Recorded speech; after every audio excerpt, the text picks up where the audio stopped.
Another week of podcasting. Yes. How you feeling? Is it a week or a day? You see, we're getting old. We're getting very old, but it's another week, another episode. Fair point. We've been walking for 3 episodes now. Yes, we've been walking for 3 episodes. Yeah. Shout out to Johnny Walker. Let's keep walking. The theme of this season has been going through challenges and growth and pushing through. We're currently shooting at Bella Rio Barbershop. We are indeed, yes. And it is a beautiful place to do it. Yes. The special guest today, Eli. Well, let me tell you, it's a fantastic individual. It's someone we look up to. It's someone that has been on our hit list for a long period of time. And apparently we had to walk this journey to meet him here. And now our paths have crossed. Yes. So Abel Mutua is about to be on the pod. And I don't know what to expect, but I know it's going to be substantial. He is single-handedly Mantalk's most requested guest. 100%. And there's a reason. He is. And there's a reason for it. The synergies are crazy. He was requested on 2020 when Mantalk was 1 year old. And he started off with the Mkurugenzi aspect of what he was doing. And now we are also going to be Wakurugenzi. Yes. Please, Eli, pronounce Mkurugenzi. Mkurugenzi. Say it again. Mkurugenzi. Shout out to Johnny Walker. Shout out Johnny Walker. See you in the episode. Yeah, keep walking. Keep walking. First of all, this podcast is very much up my alley this year because this is the year that I have personally decided to just talk to men. Talk me through the Tahidi High journey. We are the people who made Tahidi High. It was so bad. You see, Eli, pale kwa supermarkets where they sell electronics. Yeah. Every Tuesday, all the TVs there used to play Citizen TV. Talk to me about going to primary school, the switch from Private school. To Ayani Estate Primary School, Kibra. Before 98, my name was actually Abel. I went and told those guys, Abel, I was laughed at for a whole time. You mentioned men, talking to men during this period of your life. Yes. And at the start of your story, you and Phil, I want to talk about that relationship. So Phil and I have the same motivation. I came from Kibra, he came from Dandora. So for Phil, his parents knew for a fact that if these kids don't set foot outside the hood, it might be detrimental for them. There are very, very many entities with ready money to give to artists and content creators. The problem is that artists and content creators do not know how to speak the lingo. Kibra was both good and bad. So it was good because I knew for a fact that this is not the life that I wanted. So it made me work even harder. Hey guys, welcome back to another episode of Mantalk.ke. It's a very exciting one. We have the second guest of the season. And in all the conversations we've had so far, we've been talking about journeys, ups and downs, and it's all to do with keep walking through life's challenges, beginning to end, and sharing stories to do with that. So the guest today is very, very special. And as always, I'm going to let Oscar do the intro. Oscar, who's here today? You see, I'm holding the mic by hand today because it's a special day. Very. Without a doubt, the most requested guest. I'm holding my phone. The first time Abel Mutua was requested was in 2020 when Mantalk was 1 year old. Wow. We've held that vision closely to our chests. Yes. And this year in 2025, 5 years later, I'm very, very pleased to introduce the Mkurugenzi himself, Abel Mutua, to Mantalk.ke. Come on, a round of applause, everybody. There you go.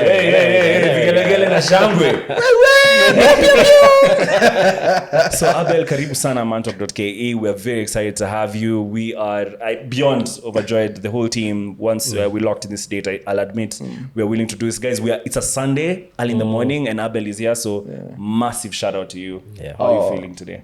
Absolutely amazing. First of all, this podcast is very much up my alley this year because this is the year that I have personally decided to just talk to men.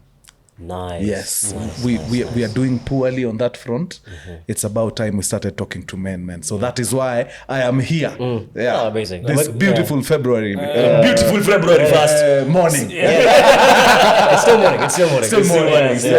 Yes. But so nice to be here, man. And it's a vibe. Such a huge fan, by the way. Thank you. Me too. Eli, we've met severally. Yes. Oscar, have we met really? I don't think so. I think Kenna. Yeah. Kenna's during in December. the show, yeah. Okay. Maybe I'll tell you guys something. Yeah. I'll tell you. During Chris Kenna's show, so like all of the massive entertainers of our country were on stage And like, this is a moment that Abel did and he probably didn't realize. But you called our names and said, hey, Oscar, Eli, why are you still seated? We were in shock. Yes. We were in shock because very comfortable. I wasn't going to move. Us guys were like, hey, we're not with you guys. Yeah, my legs were crossed just like this. We're just here with like a podcast. Hey, please. We're taking videos. Yeah, taking videos. That's your part of the audience. No. So like, like that for us was a massive moment, and like, Correct. it's a blessing to have you on this podcast. Thank you, man. From the moment you walked in, we just knew that. No, I felt like they needed to know. The new age content creators, we are the ish, man. Yes, 100%. We're the ish. We're doing something that the entertainers that came before us, most of them didn't do. Yeah. The spirit of collaboration and unity was just not there. But I feel like this new crop of entertainers, content creators, we are doing exactly that. And that is where we are thriving. First of all, yes, we are entertainers and we are content creators. And like, thank you for like sharing that thought with us. And like, we'll try our best to live up to your high standards. Yes. Because the standards are high. man. That's all. As you realize in this podcast, we're seated next to greatest in Africa in a number of categories. So super excited, Abel. So like, how I want like the first question is to kick it off is, how would you introduce Abel Mutua? Nice. So, Abel Mutua is, first of all, a father, a husband, the co-founder, Philit Productions Company Limited, which is a production house that has been doing culture-changing content for close to 2 decades now. Wow. Yeah, started in 2007. How old were you in 2007? Young. I was very young. Hold on. You said 2007. 2007, I was working. We just heard a story about 2007. We're going to get into that. I was 21 at the time. Oh my God. So Philit has actually been there since then. I thought it's actually very recent. Like, true. But the idea was there. It was conceived, I think, in 2007. Yeah. But we incorporated it. We registered it in 2012. And we got our first gig in 2016. So as we were doing our individual things, Philit was there at the back of our minds. So that's why every time we're introducing ourselves, we usually say, we've been there for close to 2 decades. Because we were doing other things, yes, but Philit was still very much our backbone. That's a really powerful thing. In 2007. I even remember where we were when Philit came about. We were seated somewhere at Nairobi Academy because that was where we were filming Tahidi High at the time. And Phillip told me, you know what, I kind of feel like things are not moving the way I'd like them to move in terms of production. I feel like we can do better. As guys are trained filmmakers, we can do better. And I was like, why not? Let's do it. In that time, you guys were running high on the adrenaline of Tahidi High. Tahidi High was a cult, you guys. How was that? How did you guys even start that? Like, talk me through the Tahidi High journey, because I feel like I personally knew of Abel from Tahidi. Yes, back in those days. So, Phil and I went to the same college, Kenya Institute of Mass Communication. We were both trained filmmakers. So the thing about KIMC, it has a very robust drama culture. Powerful. One of the biggest drama clubs in the country. It's called Powerhouse. So we were both members of Powerhouse. We were in the same class, same hostel. So when we were doing our national competitions in 2007, this 2007 was it's a big year. It's a big year. It's a very pivotal year. So we had joined Powerhouse in 2006, but because we were freshers in 2006, we never got the main roles. In regards to the theater performances. So we were there as observers, doing the minor roles up and pale. Then in 2007, the people who were before us had graduated. So we took the main roles. So in 2007, we went for nationals at Nyeri. Kumbe, around that time, there was a show on Citizen TV called Tahidi High, which we knew nothing about. So Tahidi High at that particular time had been on air for 1 year. But I don't know what had happened. Sometime in that 2007, the guys decided, bana, this Tahidi thing is not paying. As guys come here, then we go home with what? 500 bob. There's more to life. So they left. The entire cast of Tahidi High, 2006, 2007, left. So now Citizen has a show, but they don't have actors. So they sent someone for the drama festivals in Nyeri, Yeah. which we were performing, to go and scout for actors. And the powerhouse was there. Powerhouse was there, killing it. Oh my God. I took best actor in that competition. Or was it vice versa? Phillip was best actor, I was best performing artist. And 3, 4, 5 other guys, we were all picked on that same day in 2007. That's how we ended up on Tahidi High. It was the first time I was hearing about it. That's crazy. So it tells you that Tahidi High, by the time us guys were joining, You guys were ready. plus it wasn't that very well known. So we are the people who made Tahidi High. Yeah.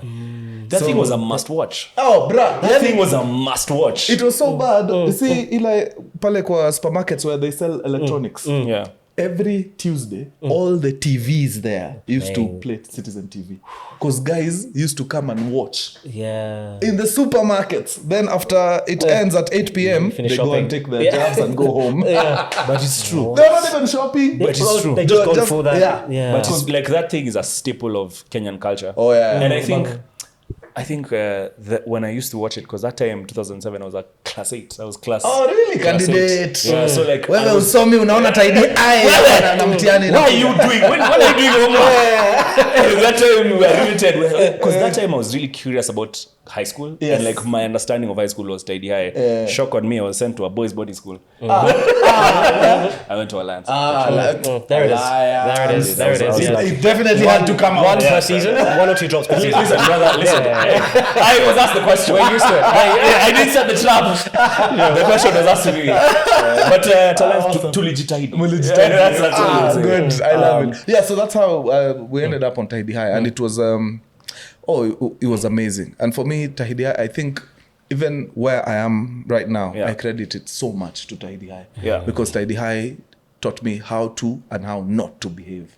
Oh, let's. Okay. Yeah, I can feel it cooking up. Okay. So, this happens normally in the first 10 minutes of the pod. Yes. We can gauge somebody's energy for life and what they're doing, right? And for you, I think there's a lot of guys that will watch this that they hear follow your passion, they hear follow your dreams, etc. Yes. And they don't get to live and have that passion every single day. Very and true. when you're talking about your job, Yeah. it's very different to somebody that's maybe in a different field that say, I do this 9 to 5, X, Y, Z. Yes. So the journey and the passion, where did this start? Where did this fire come from? Because you're still doing it 20 years later. Yes, You're still yes, doing it yes. with a friend that you met 20 years later. And that's the dream for a lot of people. So where did this start, this fire for creativity? First of all, I hope you guys know that you're interviewing a storyteller. So there will be very many stories. That's why we're here. We've got extra batteries on the camera. Extra batteries Yeah, we in go. the time. Let's get comfortable. Very nice. Yes. So, I didn't know TV was for me until I was around 12 years old. Something happened when I was 12. We moved to Kibra. We had this discussion off air. I told you, us guys moved from Umoja to Kibra. It was quite a dip in my life. But I can sit here and tell you guys that it was among the best things that have ever, that's my coming out, have ever come out in my life. So in Kibra, in 1998, when we went there, I was very new. It was actually, I think, day 2 in Kibra. Wait, just a sec. I noticed, Abel, like, why are your key dates matching Kenyan tragedies? 98 was August bombing. 2007. What's going on? They should be studied. They should be studied. What's going on? It's the first time actually somebody has ever picked that up. It's true. So in 1998 we moved to Kibra, man. And I was new there. So me, I'm doing my rounds there trying to make friends. Then smack in the middle of Kibit, I see this punking new Mercedes-Benz E240 W124 series. I am an ardent fan of Mercedes since that time. So me, I'm wondering, okay, this is like yani neck of the woods. Why is there a brand spanking new Mercedes-Benz there? So of course, like a normal curious 12-year-old boy, I go and start peeping inside. I'm checking out the leather interior. It was beautiful. Then somebody comes and pinches my ear. Classic. But playfully. So I look up and I see this old guy. He's not really old at the time. He was like in his late 40s, early 50s. And he's pinching my ear and he's like, Kijana, unafanya nini? What are you doing? I'm like, man, I am such a huge fan of this car, man. So I was just checking it out. And he told me, unajua kuchungulia gari ya mtu ni kama kuchungulia mtu kwa bafu. I'm just gonna at this point say my Swahili is I just for everyone in the room. Looking inside the car is the car is like peeping. someone inside a bathroom. Okay, yeah. And I was like, oh, I'm so sorry, man. I didn't know. I just love your car. Yeah. And I just want to, drive it at some point in my life. Wow. This gentleman picked me, took me around the vehicle, opened the door for me, and I sat on the passenger seat. He closed the door, got into the driver's seat, and we took a drive. And that drive changed my life. Wow. It is through that drive that I came to discover that TV/film is actually an industry. So he told me about how he ended up in the business. Kumbe he was in the business. Did you find out who he ever was? Yes. Okay, that's a fun part. In fact, on the very same day. Yeah. So as he's dropping me back, he tells me his life story, how he went to high school. I think he went to Alliance, if I'm not wrong. I could be mistaken though, but he's Costarian. No, he's Nubian. Then those days, after either A or O levels, you used to apply for work. So those people who never went to uni, they'd apply for work. So he applied for the Ministry of Information jobs at the time. So when you apply for the jobs at the Ministry of Information, they pick you and take you to their training school. So almost every ministry had their training institution. If you applied at the Ministry of Energy, they'd take you to Kenya Power Training School. If you applied at the Ministry of Tourism, they'd take you to Utalii College. Because Utalii College is a proper training school for hospitality people. and tourism. Exactly. So if you applied at the Ministry of Information, they'd take you to the Kenya Institute of Mass Communication. So that's where he went. Then after that, he was absorbed at KBC because KBC at the time was the national broadcaster. Then from KBC, he just rose through the ranks. He became a producer and he started hosting a show called Yaliyotokea. You might not know it, but Yaliyotokea was a big deal in the 90s. So I'm listening to him talking to me and I can tell, yes, I know this voice from somewhere. So when he said Yaliyotokea, I was like, we watch this show every Monday and he was the host. It was basically a news roundup show. Right. On Mondays, they do a roundup of the events that happened the previous week. So he did the hosting, he did the VOs. So I knew his voice from there. Wow. So I was actually seated in the car with Ishmael Mohammed, Which is crazy. who at the time was not only a producer at KBC. In fact, he wasn't a producer at KBC by the time I was sitting with him. He had escalated to the head of the Presidential Press Service. So he was the media guy for President Moi at the time.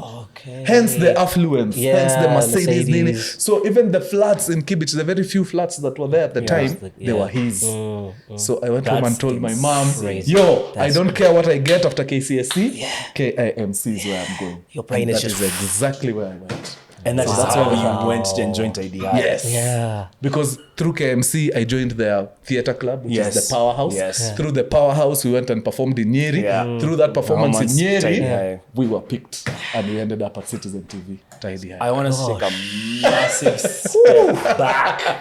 This podcast, I told you guys, we're cooking. We are in the kitchen. Yeah, let's go. Let's go. Strap in. Let's I cook. want us to take a massive step back and actually talk about your childhood. Yes. Because first of all, I can tell you're a very adventurous and curious child. Stranger danger. First of all. That's why I picked up. Why are we in the car? Why are you in the cars with the strange man? It's 2025. I know. I'm glad you said it. I just want kind of to understand kind of your journey as a young person in your childhood. Yes. How do you think that has contributed to the person that you are today? Oh, nice. So I've experienced a bit of both sides. I've lived in abject poverty and I've tasted a little bit of affluence. And from that experience, I know exactly where I want to be.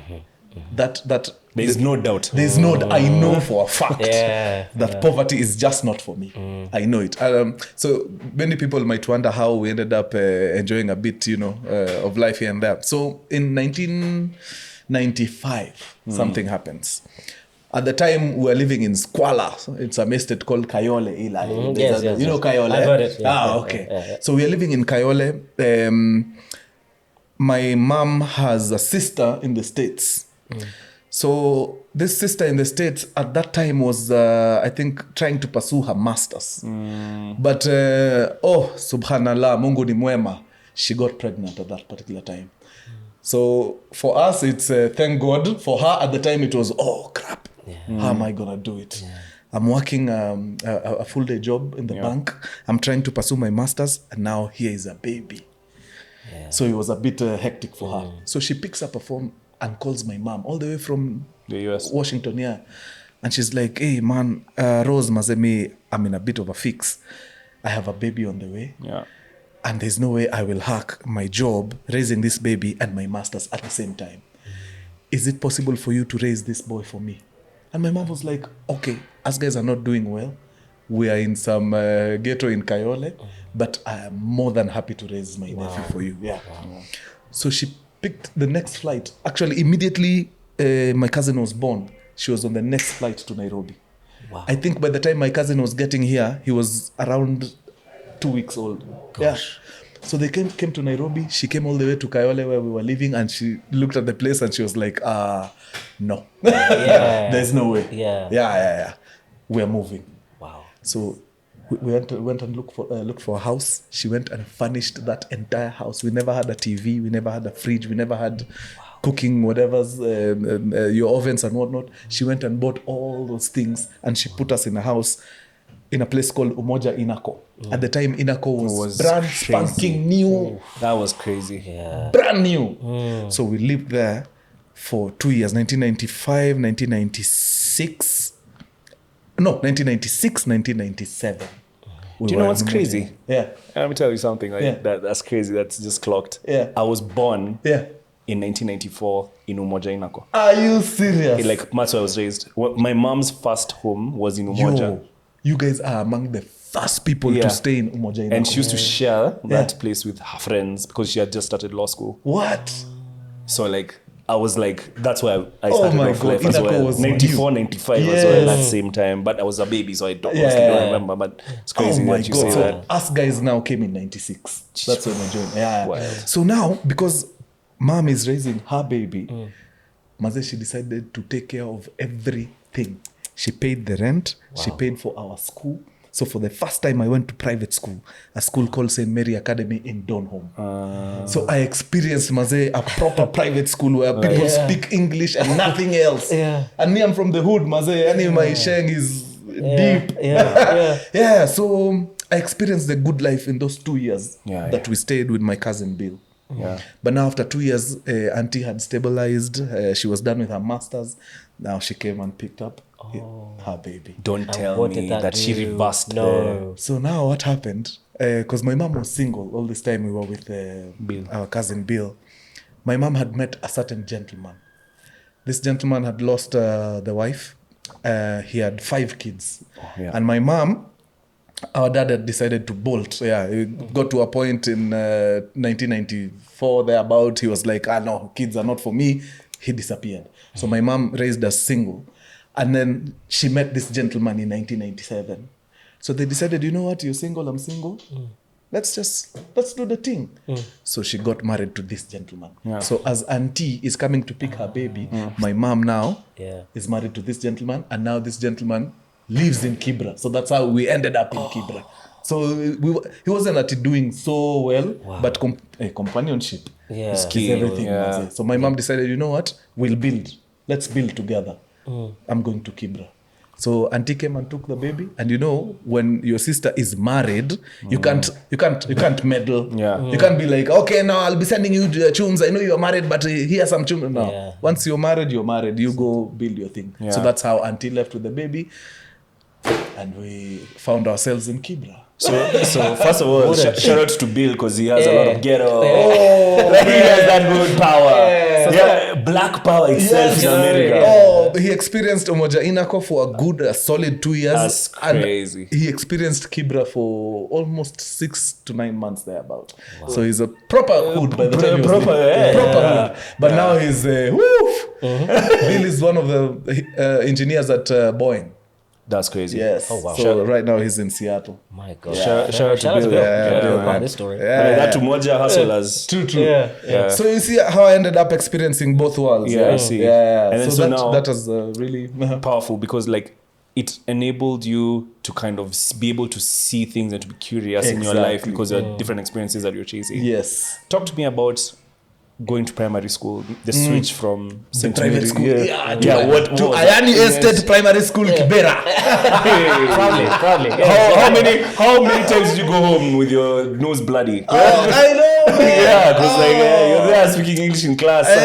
Guys are wondering what's up with this idiot. It's a lot for a kid. Actually, It's a lot. let me tell you how it affected me. Before 1998, because we moved to Ayani Estate Primary in 98. Yeah. Before 98, my name was actually Abel.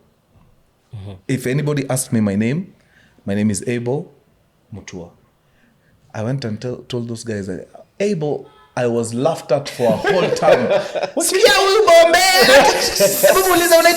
said, Abel. So I changed my name from that day, because when you were young, mazee, peer pressure. What did you call yourself? Yeah, so now it's Abel. That's how you want me to pronounce it. Abel, sawa. And it stuck with me ever since. I've experienced the same thing. I'm called Ellie, typically. But I say Eli. I've experienced the same thing. Yes. Different context. So now I'm Abel. Thanks to that. But it could have been worse. I don't know why you're complaining. You still kept your name. Yeah. You're a Barbie Bombay. There's so many different names you could have gotten. But Kibra was... that phase of your life, yeah. Kibra was both good and bad.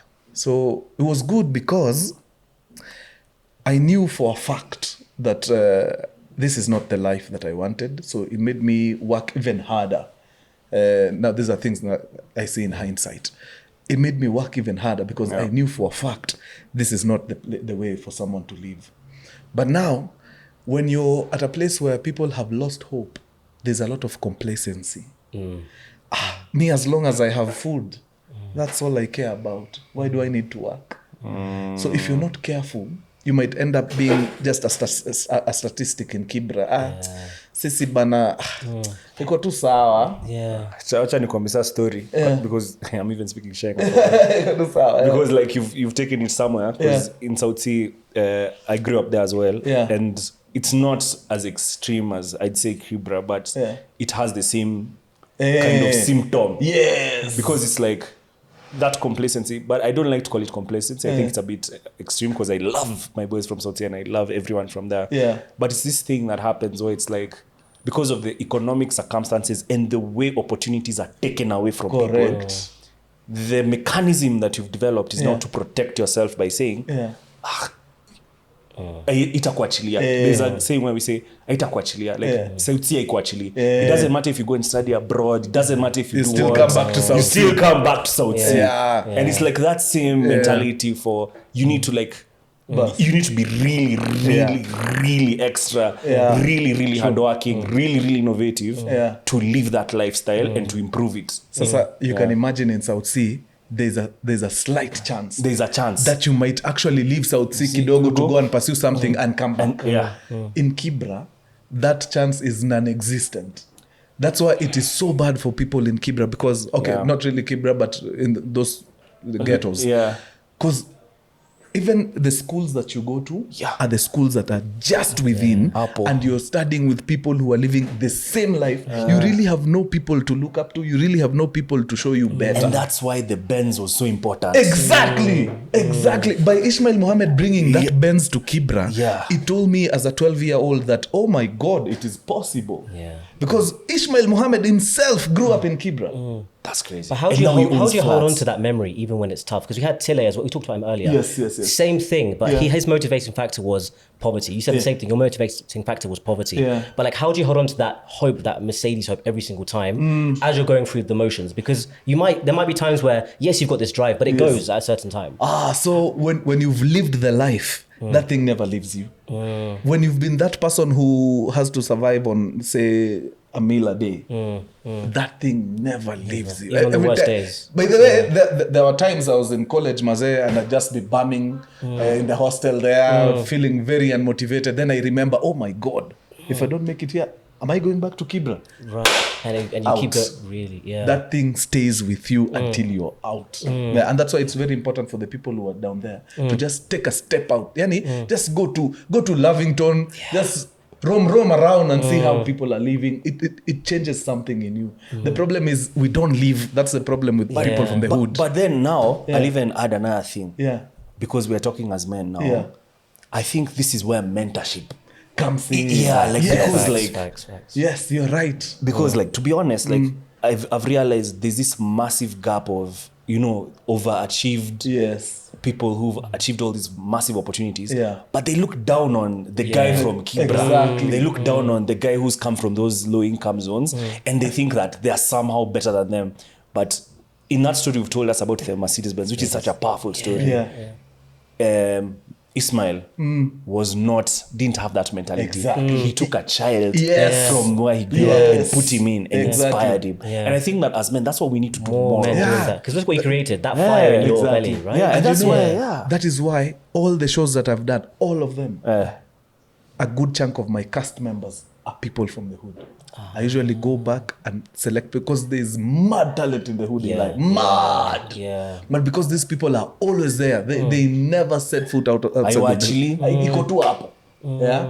So that's a thing. I decided because if Ishmael did it for me, then there's no reason Now you're why the I shouldn't Ishmael do it for me anymore. Exactly. Yeah. Hey, that early stage guys, I feel like we've covered it. We're cooking. childhood. We have covered. Take up. Yeah. We have covered. Hey, Wakuru, if you like it, share it, subscribe. Yeah, kabisa, man. Hey, Yeah, man. they know how we do. You mentioned men, talking to men during this period of your life. Yes. And at the start of your story, you and Phil, I want to talk about that Yes, relationship because yes, me and yes. O are only 5 years in. And we're suffering. Goodness We're me. suffering. Goodness gracious. But you know, like they said they registered 2000 and I think 2007. 2012 is when 2012. but the idea was there in 2007. Yeah, Yeah, idea that 2007, registered 2012. We're doing okay. 2016. Yeah. Are we okay? Yeah.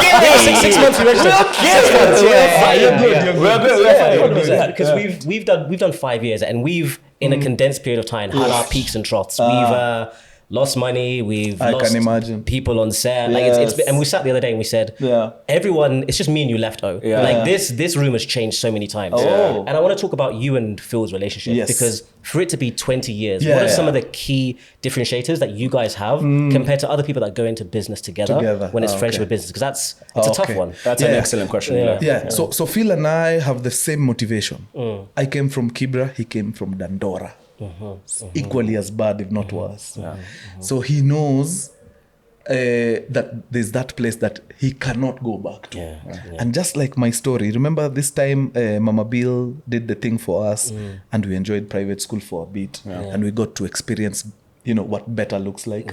The same happened to Phil. The exact same. So for Phil, his parents knew for a fact that if these kids don't set foot outside the hood, it might be detrimental for them. So what did they do? They went and sacrificed arms and legs and put those kids in private schools. Wow.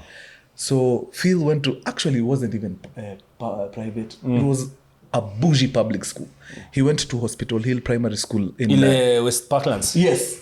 But I think that school has a nice football pitch. Really? Phil's desk mate was a politician's son.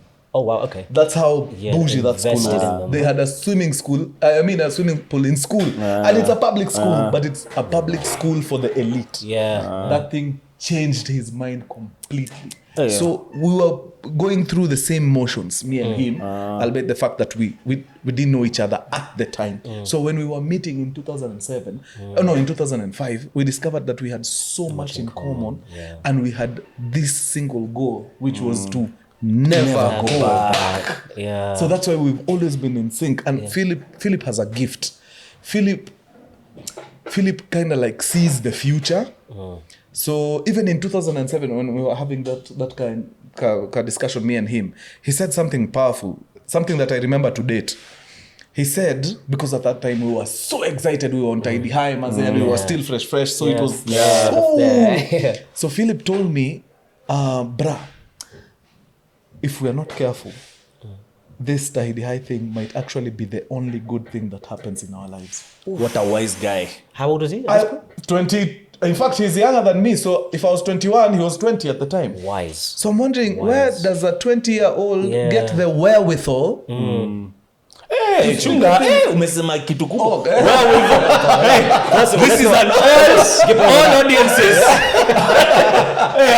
Pole. Nikukana nyinyi bana. Mkurugenzi bana. No, mimi nimesema I'm about to fall off my chair. I kept a straight face. Are you okay? I know. Where does he get the wherewithal? Please continue. We're podcasting. So that goes to tell you the kind of person Phillip is. He knows for a fact. Tuko hapa kwa muda. We are here for a season. We need to aim high. That's fair. So that's where the idea for the company came from. So now every single time we're together, we're not just working on the things we are working on at the moment. Yes. We are working on something in the future. And then you guys are seeing opportunities in your work. So where you're saying, e-production here. Yes. I So think we were we can just do it. there maze, as actors. In fact, we were extras. We were not even main casts. And we were just observing the way things are done We there. need a movie. I know, man. Of the journey. We need a movie. And the conversations were always like, man, okay, we see what they are doing, but no, I don't think it should be done this way. Yeah, facts. And you can't really fault Citizen TV.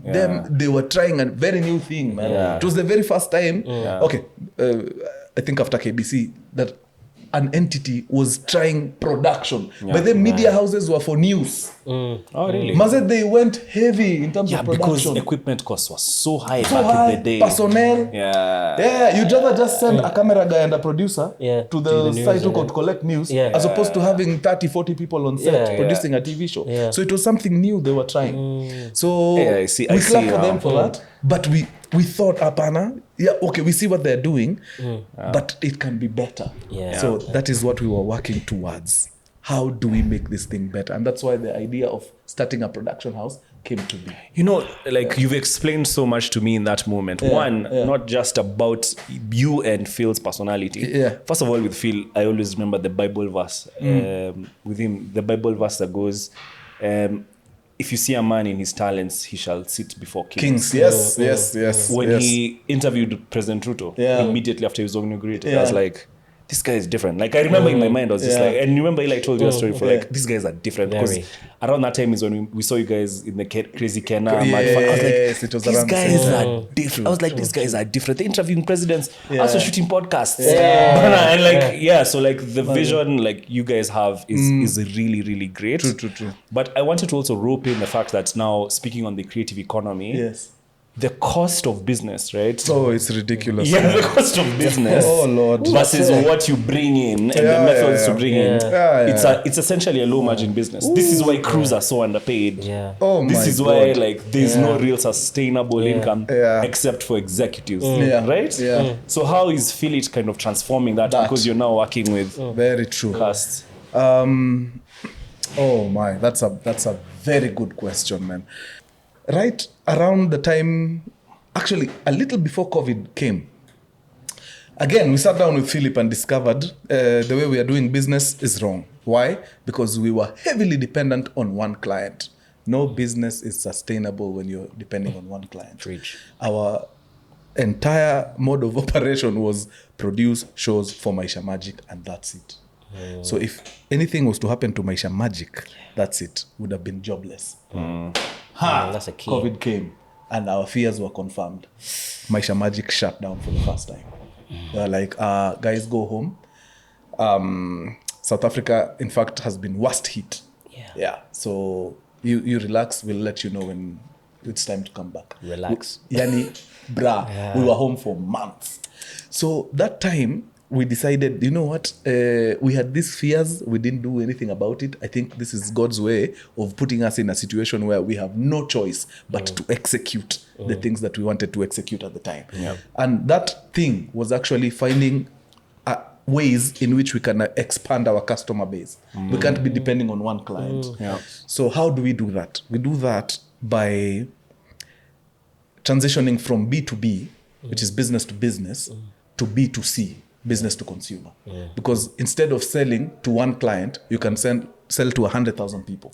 Even if COVID came, there's no way 100,000 people will just die. You will still have your and you're in the people entertainment there. industry. So Exactly. that's a model that makes sense. And So- you're the actors. That makes sense. But now we needed a way to build a community first, because those would be our first customers, essentially. So how do we build this community? Maze, we scratched our heads. We decided, you know what, let's do a mini series. Let's do a short series. We just put it on YouTube and see how that goes. So it was in the middle of this series that COVID actually came. COVID came when we were shooting episode 9 of the series. We were supposed to shoot the first 26, if I'm not wrong. What was the name of the series? Undercover. It's called Undercover. So COVID comes, we are rendered jobless, we go home, we sit there for months. So during this break, that's where Mkurugenzi starts. Yeah. So my wife, me, I'm telling them stories in the house, back they are nearly dead tired of my stories. We'll get Sit straight. Some names have been mentioned. Exactly. That's part 2 of the episode. Yes. So my wife is like, you know what? I think I know what we can do with your stories. Let's record them and just upload them. Let's find you a new audience. So Yes. let us speak to that a little bit. He who finds. Let's speak to that. He who finds. First of all, I'd like to thank you so much, Judy. Thank you. Formally. We here at Mantalk.ke, thank you for that decision. Because if it was not for that decision, we would not be sitting here. Hallelujah. It's a Sunday. So asante sana, madam. In absentia. Very nice. Yes. Yeah. So that's how Mkurugenzi came to be, and before long, through Mkurugenzi, we had built a community. No, but like your storytelling is a bit crazy. I forgot on podcast. And I'm not just saying that now in this moment where everyone in this room, we're all riveted. Yes. But like, when I saw the Mkurugenzi model on YouTube, me and Neil had a meeting about it. Like we had a meeting at that time, because at that time when COVID was starting, we were about to enter like YouTube, and I was telling him, man, there's this guy called Abel Mutua. Yeah. He puts up a camera and sits and talks. Yeah. And it works. Maybe we should. And we are like, no, we don't have those talents. We don't have that. Oh, man. Yeah. So why do you think this skill you have of storytelling, how have you kind of developed it? And how do you think that you're able to do it so well and so efficiently as well? Okay. We shall resume the story, because that story was headed somewhere. The question Eli had asked. So storytelling, you can divide it into 2. Number 1 is the engineering. Number 2 is the fire. The engineering is the formatting of a good story. There's a way a story has to be formatted. And there's actually steps to that. That, Eli, you can be taught. Yeah, you can be taught. I can teach you how to format a story from the beginning to your inciting incident, to your climax, to your resolution, that I can teach you. The fire is what can't be taught.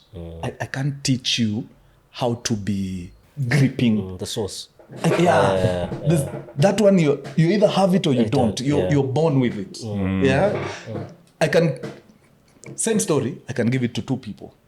You'll find yourself inclined towards one person more than the other, despite the fact that the format is the same. It's because this other person naturally has the innate ability to just be captivating whenever they're telling a story. That one you're born with. I'm sorry, Kome. Aki, I wish I can teach you how to. Sasa mimi, I am lucky. I was born with that innate ability to do that. And I went to film school where script writing is a unit. So they taught me the schematics of how to plot a story. So I have the combination. And that's why it works. That is why, as the Gen Z say, inject. Now that I've answered you, let me finish with the So now we have our community. What is missing? The product. What is this thing that we will sell to them? Now, what to appreciate? Tutoke kwa ngori. Us guys are known for productions. We know how to make good shows. If we go the series direction, it might be a bit costly. So let's make a movie. A movie is one-off. We just do the thing. After 3 weeks, it's done. We sell it.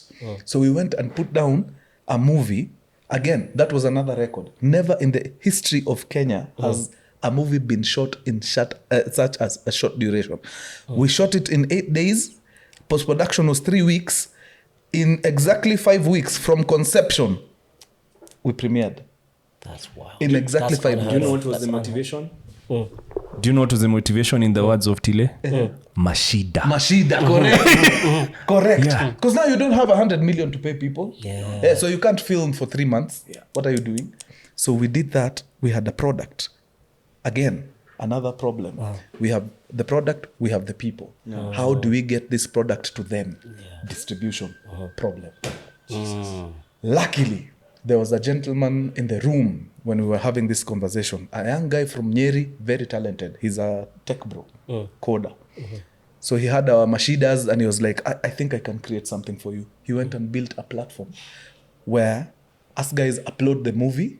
Then once you click on the link, it directs you to where the movie is. Then an SDK comes, charges you 250 bob. Then the system sends you a link. When you click on that link, you get access to the movie. I've used the service. It's seamless. Oh, you Seamless. have, Yeah. So that's how us guys sorted what? Distribution. All right? So now our movie has a way to get to the people. So we've shot it very cheaply, and the people have a way to access it very easily. So that is how we started changing the game. Because the way people were doing it before us, very unsustainable. You can't film for 60 days. What are you filming for? We don't have the budgets for that. So that's how we came to this. So how are we changing the space? What are the problems that were there? People are not getting paid. If they're getting paid, it's nonsense. It's peanuts. Royalties, unheard of. So those are the things we decided, you know what? We are changing. That first movie, it's called A Grand Little Lie. It's on Netflix. Go watch it. A Grand Little Lie, we were able to sell 17,000 links. So we were able to recoup the investment cost. And we paid people. It wasn't industry rates, but at least we paid them because they were on set for 8 days. It was kidogo.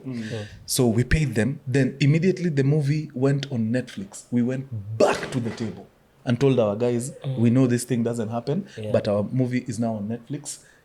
We're paying you again. Wow. It went to an airline. I think it's on Oman Air, if I'm not wrong. We called them again. The movie is now on Oman Air. Here's a little something for you. That doesn't happen. It's never happened. It's now what? Since independence? Guys, 62 years. Yeah. Never happened. That's so bags of money. That's bags. And honestly distributed. That's what's so good. That's bags. Because you're syndicating the show across multiple platforms. So it's compounding. It's compounding. You and Phil and this story that you've shared, I'm just shocked at the acumen. Like the business acumen, how you've kind of come up with like the thinking around it. And you'd think we went to school for it. Yeah. None of us has ever sat in a business class. None. Me, I didn't do business in high school. Him, he didn't. He did fine art. I did agriculture. That's But like they say, necessity. Innovation. So what's the next level? Because I can see that you're chasing things. Yes. So what's the next level? So A Grand Little Lie was in 2021. 2022 we did the next one. It's called Click Click Bang. Same Which model. was so good. You watched it? Yeah, of course I watched it. I was actually repeating it last night. Yeah. It's actually really so good. Again, it's on Netflix. If you want to watch it, go and watch it there. I think it was good. Yeah, it's all through Netflix. Hey, I'm seeing now. yeah. I'm seeing the machine. He's in the offices. So that's the model now. Yeah. Anytime we chuck a movie, we sell it fast. Once we are done selling it through our platform, now we can give it to any other person who wants it. So in 2024, last year, December 7th, we did our third movie. It's called Makosa Ni Yangu. Makosa Ni Yangu, first of all, shattered records. The biggest premiere on the continent with 6,000 people at the Sarit Expo. Followed by South Africa with 2,800 and Nigeria with 1,900. It's weird that as we were shattering records, you guys didn't see that fit to be a subject of discussion. So you were discussing about how Msani XYZ from Sijui where didn't perform, but it's all good. As guys, we'll stick to our guns. We'll keep shattering these records. So that movie is out. We are selling it on our platform as at now. Philit Productions, philittv.com. So the plan is to sell 200,000 links because there's another record that we are chasing. If we sell 200,000 links, we will be the highest grossing film on the continent. Oh, mind you, as we were shattering the records for the biggest premiere on the continent, we were number 4 globally. 4. Number 4. Globally. Number 1. How do we get you to number 1? Yeah. What can we do as Yeah. Mantalk to at least contribute even 100 links, 1,000 links? Good. So the reason why number 1 is a bit unachievable for us is because of the capacity. Number 1 is actually the Hollywood Bowl in California with a sitting capacity of 17,500 people. There is no place here that can accommodate that number of people. That is why top on the agenda for 2025-2026 is to lobby for the construction of a proper indoor arena, because Hollywood Bowl is 17,500, followed closely by some theater in Spain with 9,200. Then after that, Sarit Expo, 6,000. So essentially we were supposed to be number 3 thereabout. But the people who were sat on their chairs, we didn't get to 6,000. We got to around 5,700. So that dropped us to around number 4. Yeah. After, I think, Canada or UK, I think. Oh, really? Royal Albert. There's Royal a Albert called Hall. Royal Albert. Albert something? Hall, yeah. I think so. Yeah. Yeah, it sits 5,900 if I'm not wrong. So we were number 4 with 5,700. So if you want to take us to number 1, first of all, shout. Government wajue, we need a proper indoor arena. We need it. We will definitely fit 17,500 people there. And once we do that, we'll be number 1. Number 2, now that we are on site, philittv.com, we need to get to 200,000 links, man. How do we get to 200,000 links? We know Eli can afford that link. 250 shillings is probably nonsense for Eli. So instead of you buying it for 250, just give us 1,000. I did. We will send 3 links to people who need it, because there are people who cannot afford that 250,000, but they need to watch the movie. Because I went on the site, so where it says like you can do the 250, then there's like 3 other options. Yes. So when you do the other options, it pays for other people. Yes. I didn't know that. Exactly. That's crazy. And actually, you can even customize the amount you want to pay. So there's a custom box there. You write, if you want put in like 10,000 shillings, just put in 10. So it tells us on the back end, Eli has paid 10,000 shillings. Divide that by 250. How many are those? Are those 40 links? Send 40 links to people. I think Mantalk, where's the camera? Mantalk will be sending out links. The link will be in our bio. Yeah, the link will be in our. Yeah, we'll try and see how we can make that work. Now that is how we get to 200,000 links. Yeah. That's fair. Yeah. We'll try and contribute as much as we can to this goal, because it's worth it. And the thing that you're saying is that you're making the creative economy accessible. Exactly.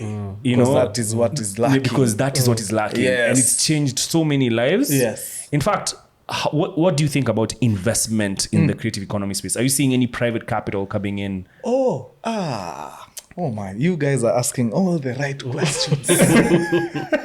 So when we decided to do our very first film, we didn't have the money because COVID had done the thing. All our reserves had gone into paying salaries, because whether guys are working or not, they are permanent employees, man. You need to pay them. So we ran dry. By the time us guys were putting up A Grand Little Lie, our first film, we had a little over half the budget needed. Again, the power of a good community. I went online and I told guys, us guys are putting up a film, and you know this is our world, guys. We don't play around. So if you have a little something to spare, just send it to us. We will return it in 6 months' time with 10% interest. We returned money, Eli. You crowdfunded the cash. We crowdfunded the thing. We got so much, we returned. Because we only needed, I think, 4.5 or 5 million bob. We returned the rest of the money. So Kenyans are actively investing in it. The only problem is we do not ask. And the other problem is they haven't seen a blueprint. They haven't seen a place where it works. So that's why they might be a bit jittery. But you see, for us, we had done a whole campaign from COVID time to 2021 towards the end, just showing them the process. TV shows don't just appear. There's a process. It's not easy. And they sat down and watched us, making shows, making TV shows, making our YouTube shows. And they were like, oh my God, kumbe, it takes a village to do this. And there's a way we can recoup, because we are the customers. We will watch. We will buy and watch. So that money that you guys make, you can send it to us and give us an 10% interest on top. Why not? Let's try. Let's give it a try. It's a risk. By the way, a good chunk of investments out here are risky. Of course. What is telling you that the bank where your money is at won't collapse tomorrow? That's true. Yeah. So it's a risk at the end of the day. So they said, you know what? We know him. Let's just risk it. Yeah. And we paid back their money. In fact, I don't think we even got to 6 months. I think we paid them in less. So you paid 10% interest in 3 months. Yes.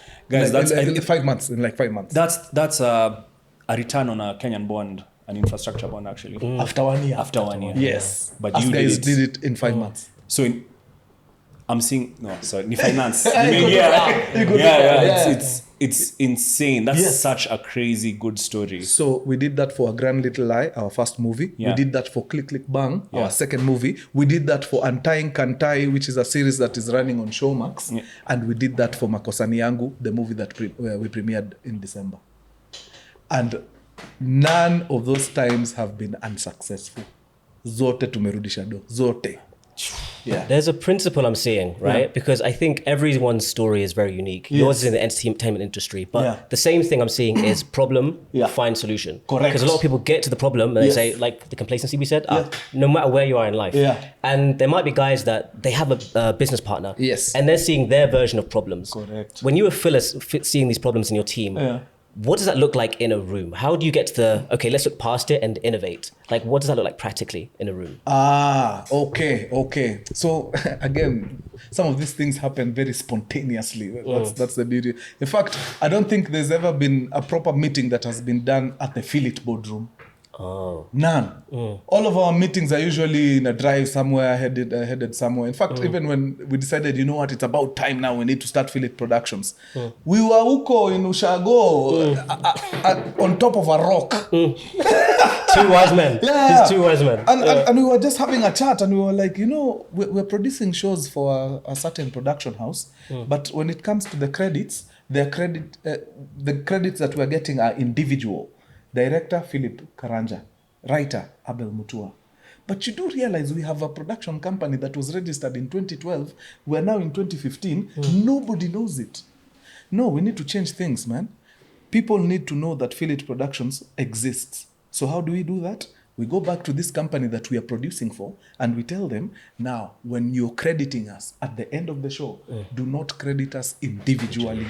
Just say, directing and writing by Philit Productions. That is how we put the name Philit out there because we need it to be out there. And they refused. They didn't like the idea. Okay. Yeah. And we consciously made the decision to walk away. That was done on top of a hill somewhere in Machakos. Yes. We decided, you know what they don't want? Let's go. Where's that confidence come from? Oh man. A ruthless competitive drive. I know. You have to get it. Ama, there's no two ways about it. If this is the direction we are taking, that is where we are headed. We go, regardless of the obstacles, regardless of the impediments. Us guys are going. And has it ever not worked out, those kind of moments? Yeah, sometimes we've made some pretty dumb decisions. Of course, Because I want people to really see practically what it looks like to do what you've done. True. Sometimes we've done some things that we've regretted. In fact, our very first movie premiere, I think this is entirely my fault. I got overly excited and I did the pricing wrong. Yeah. I forgot key fundamental issues. Like, for example, who are my competition? I'm doing a film premiere. Who is my competition? My competition is Century Cinemas, Anga, Panari. Those are my competitions. Right. So what are they charging? They're charging 600 to 900 bob. So I had no business charging my people 3,000 shillings to come and watch a movie. We were there, less than 50 people. So those are some of the things that sometimes you do things because you're brave, but it comes to bite you in the booty. But so those instances have been there. But us guys know that a mistake is not just a mistake; it's a learning curve. Just dust yourself up and proceed. Okay, fair. So what would you say is your greatest business lesson as we now move towards the family life? Because we've talked a lot about business. If there's any questions, guys, please put them in the comments and we'll try our best to see how we can get those questions answered. So what's the greatest, I'd say, lesson you've learned in business? Oh, Lord.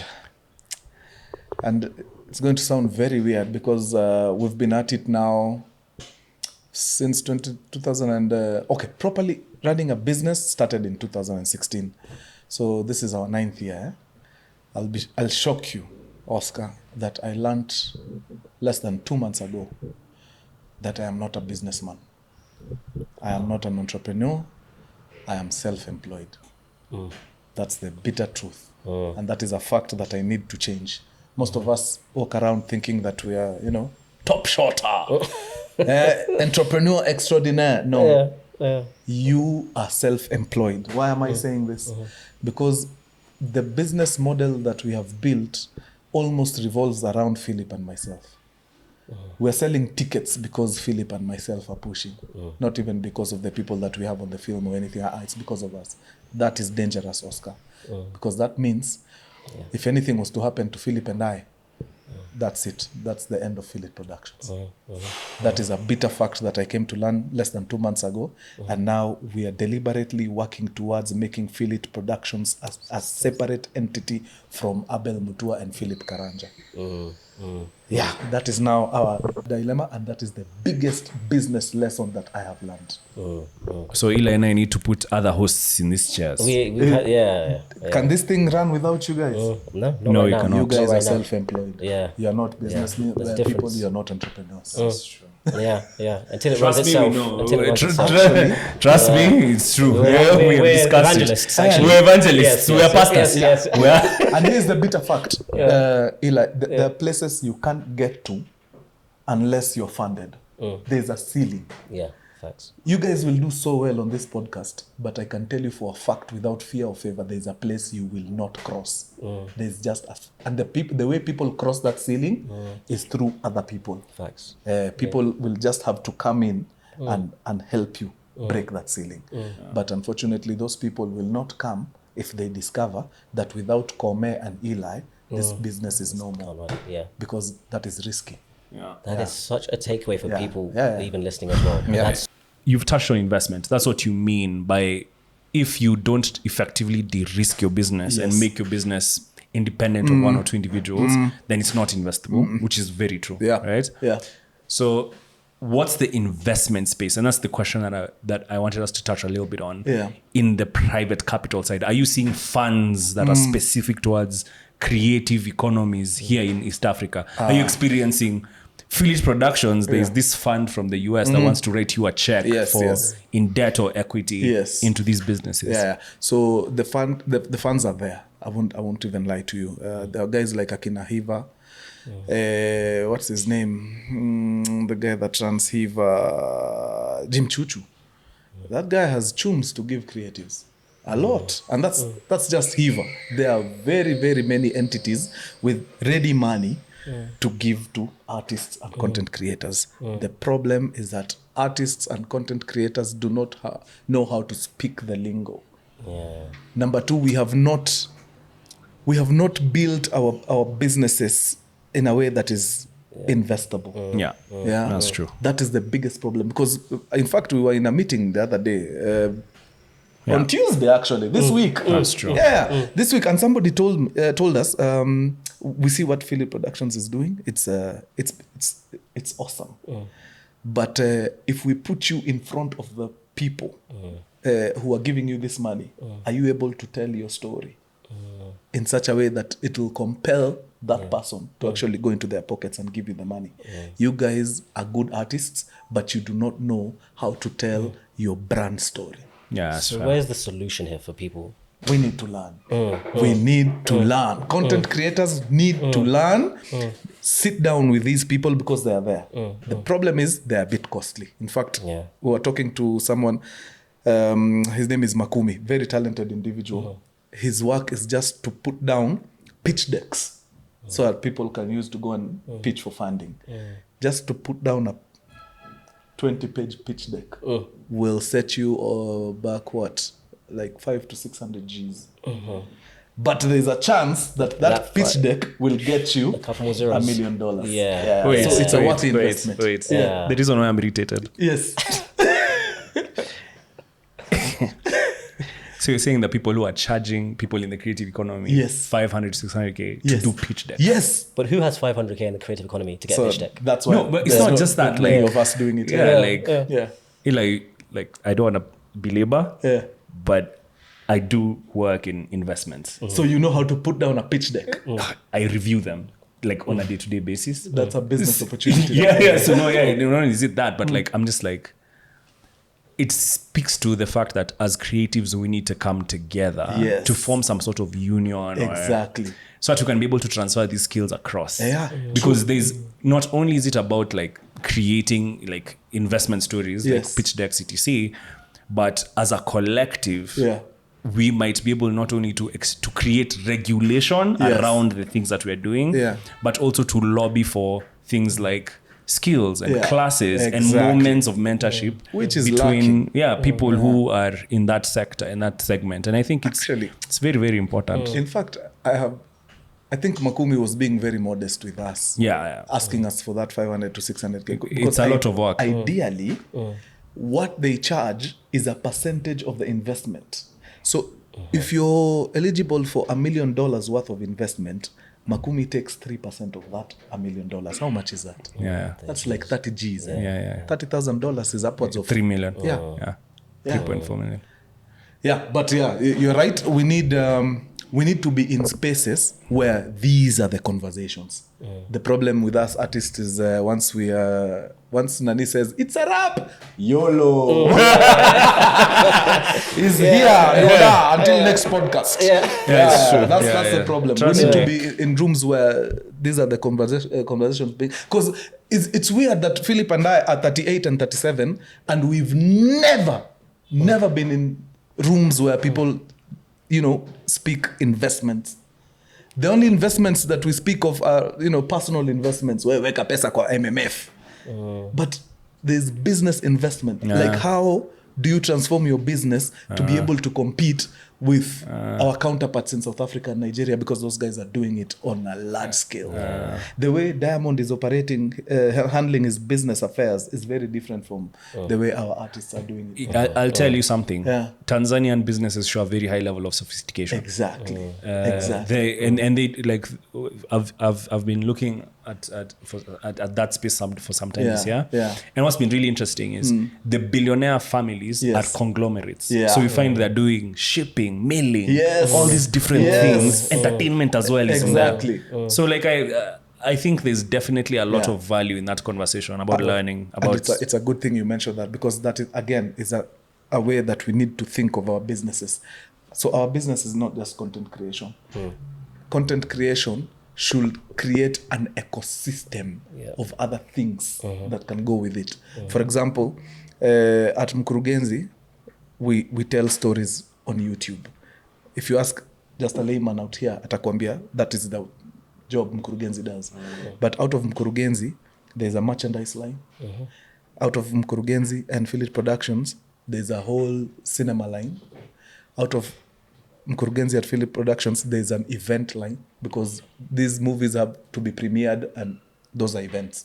So we've been able to build an ecosystem around this craft of ours. But the problem is none of us has the business acumen. So we're doing it easy. So because we don't want to give people a bad product, what do? We outsource a very big percentage of those businesses.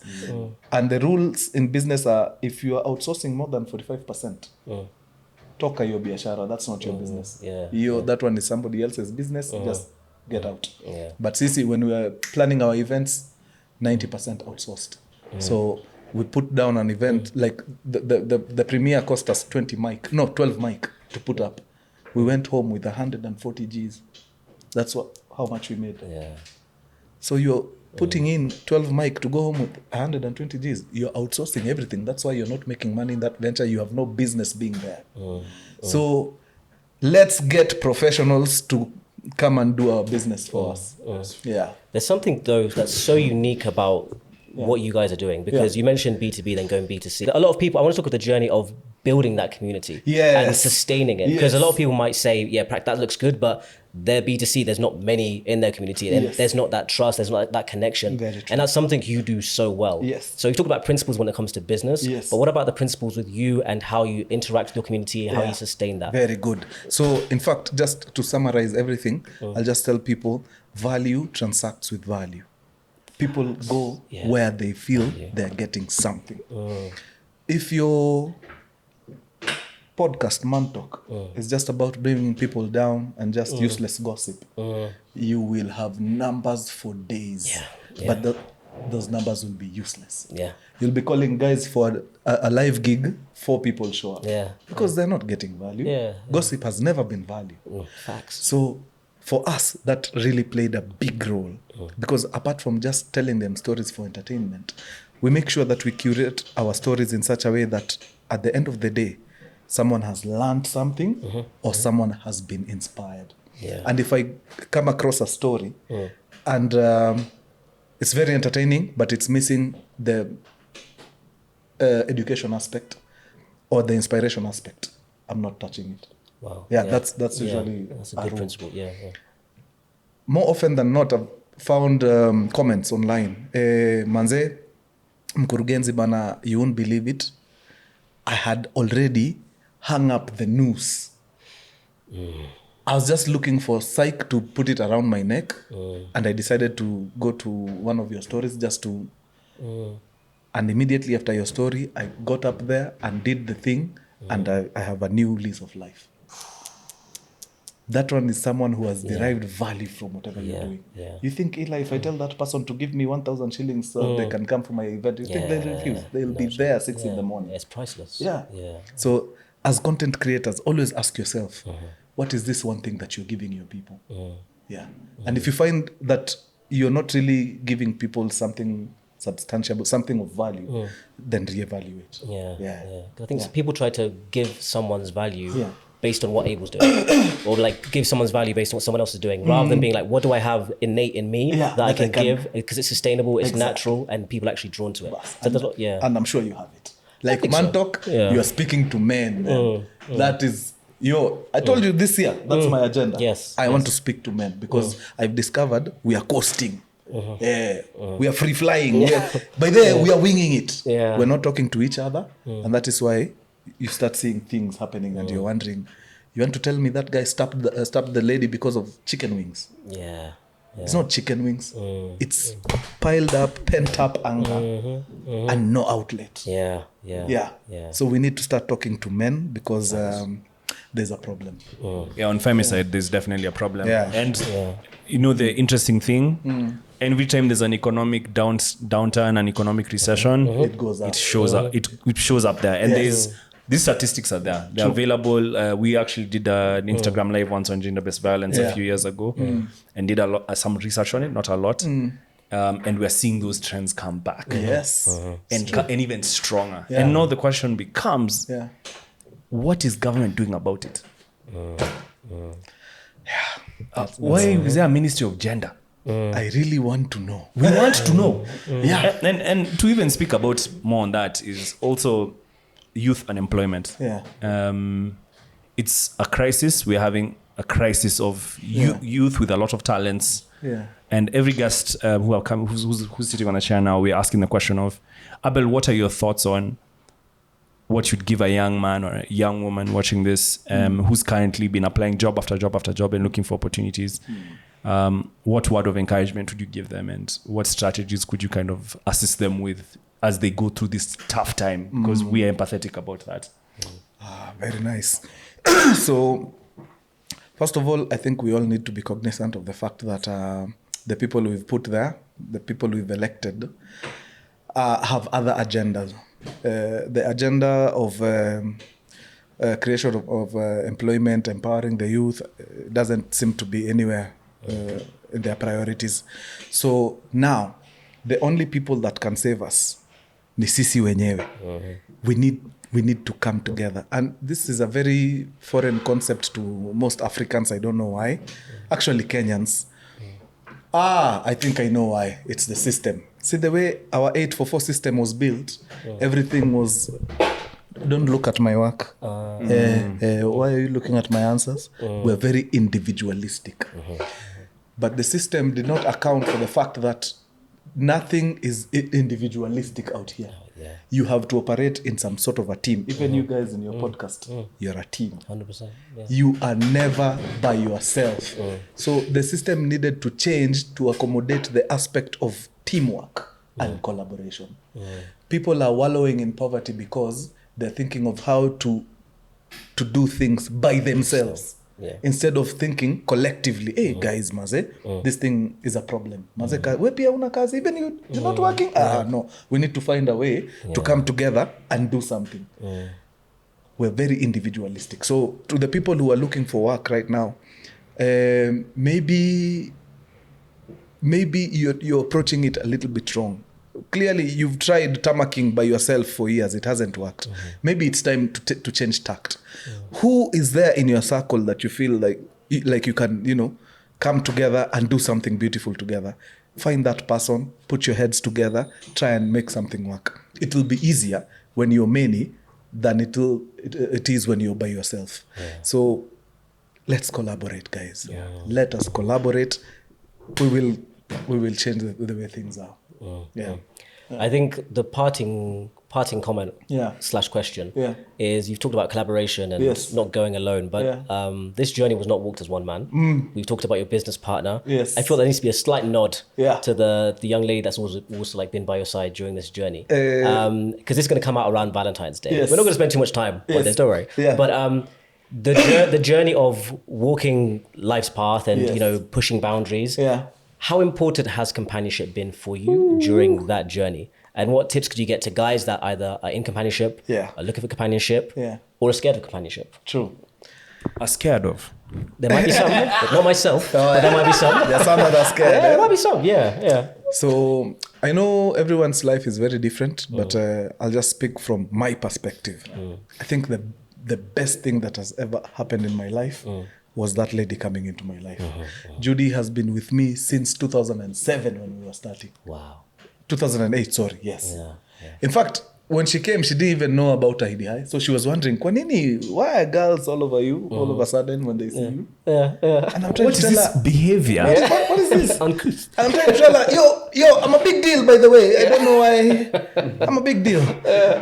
So she loved me for who I was, not what I was at that particular time. And I think, for anyone who's in our space, man, and you're single, you guys are both single? No. Thank God, man.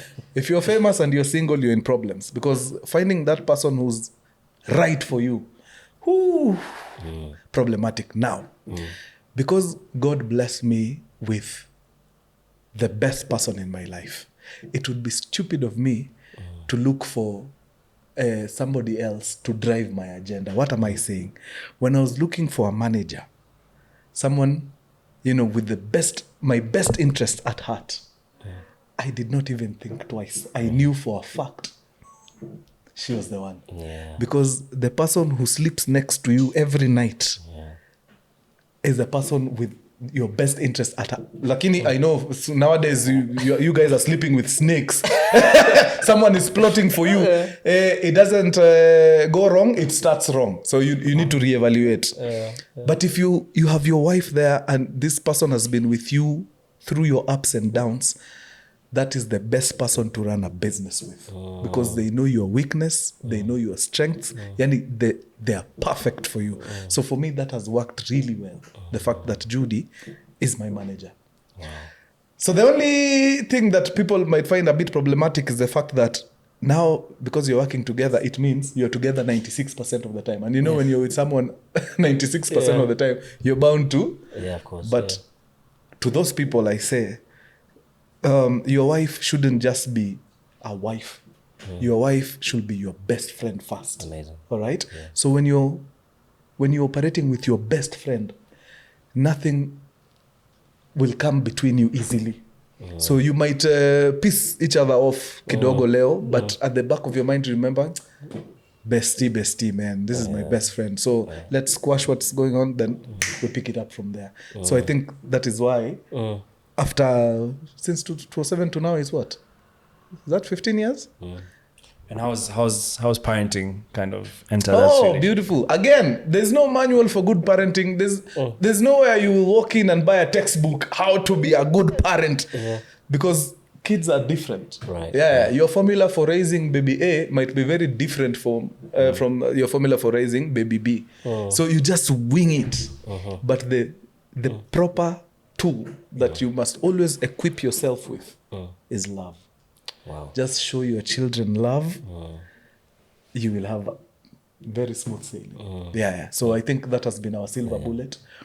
That toy, I pity the person who will marry that girl because she has been shown love. Yeah. She has been shown love. Wow. 100%. Yeah. So once in a while they become a bit stubborn here and there, but even as you correct them with love. Yeah. That's the silver bullet.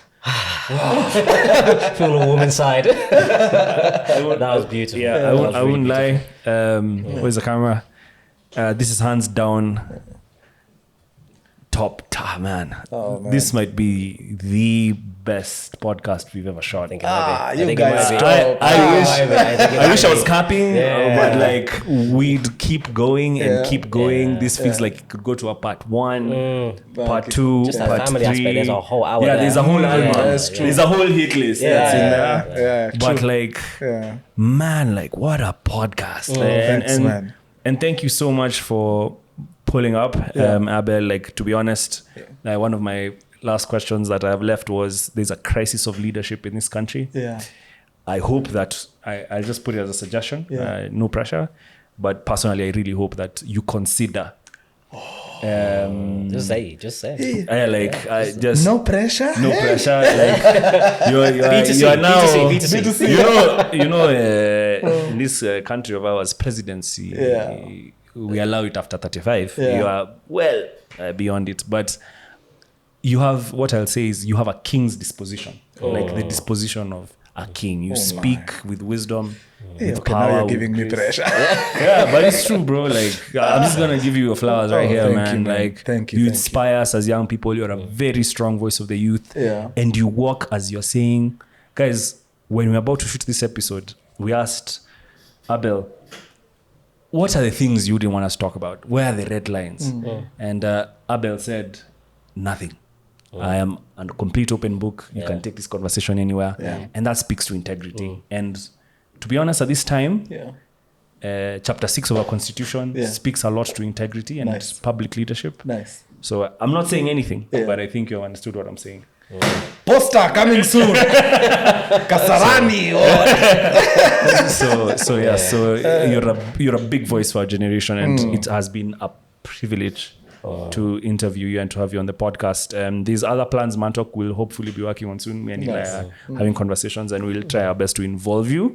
Thank you, if you could be one of our mentors, tuonyeshe hii entertainment, hii creative economy, nini.